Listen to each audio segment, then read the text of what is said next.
ایک مرتبہ ایک صحابی نبی صلی اللہ علیہ وآلہ وسلم کے پاس آیا، جو ایک بدو تھے، دیہاتی تھے، اور آ کر کہا، اے اللہ کے نبی، مجھے کچھ کلمات سکھائیں، کچھ تعلیمات دیں، میری رہنمائی فرمائیں۔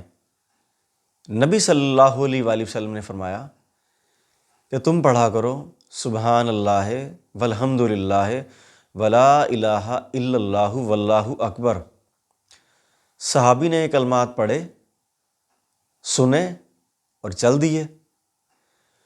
تھوڑی دیر بعد واپس آئے اور کہا، اے اللہ کے نبی، سبحان اللہ ہے، اے اللہ تو پاک ہے، یہ تو اللہ کے لیے ہے، اللہ کی حمد و ثنا ہے اس میں، میرے لیے تو نہیں ہے۔ والحمد للہ ہے، تمام تعریفیں اللہ ہی کے لیے ہیں، اے اللہ کے نبی یہ بھی اللہ ہی کے لیے ہے، میرے لیے نہیں ہے۔ ولا الہ الا اللہ واللہ اکبر، اور اللہ کے سوا کوئی عبادت کے لائق نہیں، اور اللہ سب سے بڑا ہے، اللہ ہر چیز سے بڑا ہے۔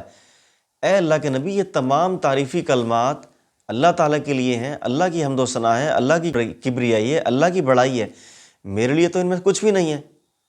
نبی صلی اللہ علیہ وآلہ وسلم نے پھر اس صحابی سے کہا کہ جب تم کہو گے سبحان اللہ تو اللہ تعالیٰ جواب دیتے ہیں، اللہ کہتے ہیں صدقتا، اے میرے بندے تو نے صحیح کہا، تو نے سچ کہا۔ جب بندہ کہتا ہے والحمد للہ، الحمد للہ، تو اللہ پھر کہتا ہے صدقتا، اے میرے بندے تو نے سچ کہا، تو نے ٹھیک کہا۔ ولا الہ الا اللہ واللہ اکبر، اللہ سب سے بڑا ہے، اللہ کے علاوہ کوئی عبادت کے لائق نہیں، اللہ سب سے بڑا ہے، تو اللہ کہتا ہے تو نے سچ کہا۔ صحابی نے کہا، اللہ کے نبی اس میں میرے لیے تو کچھ بھی نہیں ہے۔ جب تم کہو گے ولا الہ الا اللہ واللہ اکبر تو اللہ کہتے ہیں اے میرے بندے تو نے سچ کہا، صدقتا، تو نے سچ کہا۔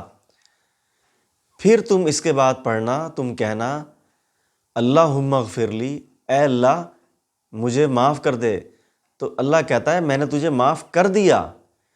پھر تم کہنا اللہم ارحمنی، اے اللہ مجھ پر رحم فرما، تو اللہ کہتا ہے میں نے تجھ پر رحم فرما دیا۔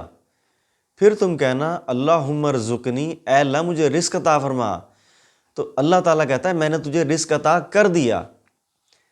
دیکھیں کتنی زبردست بات ہے کہ آپ ان کلمات کو جب پڑھتے ہیں، ان کلمات کے پڑھنے کے بعد جب ہم کہتے ہیں اللہم اغفر لی، اے اللہ مجھے معاف کر دے، اللہم ارحمنی، اے اللہ مجھ پر رحم فرما، اللہم ارزقنی، اے اللہ مجھے رزق عطا فرما، تو اللہ تعالیٰ کہتے ہیں میں نے تجھے معاف کر دیا، میں نے تجھ پر رحم کر دیا، میں نے تجھے رزق دے دیا۔